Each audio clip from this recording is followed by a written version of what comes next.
Confused of which Indian escaped. It was Wildcat and his warriors escapes. No one knows for sure how. There's many stories on that, but he does escape, and because of that, he comes to the headwaters of the Tomoka and he meets up with his bands who are about to surrender and end the Seminole War.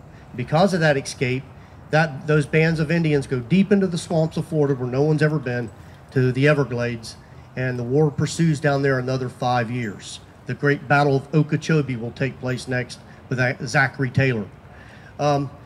Meantime, King Philip has not escaped with his son. He probably was in a different cell, or maybe he was too old to climb the wall there to get out, but he doesn't escape, and neither does Osceola and quite a few other prominent chiefs, Micanopy, Cohajo. They've all been retained there at Fort in St. Augustine. So they decide to take these remaining natives and move them to another fort so nobody can escape again. And so they take them to Sullivan's Island, Fort Moultrie. That's where they're kept. And during this time, Osceola, he's allowed to actually come into Charleston and go to attend parties and balls. He's a very famous celebrity at this time. Also, very famous artist George Catlin makes his hurry trip to go paint these natives before many of them are sick and dying. They've caught sicknesses like smallpox, and many of them are starting to get and die. It's believed that Osceola dies from malaria, but of course the natives tell a different story. They don't believe that at all. They believe that the white man killed him.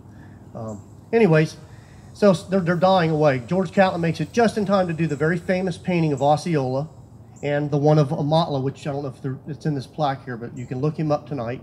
King Philip Emathla. Look and spell it Seminole Chief. You can find his story there.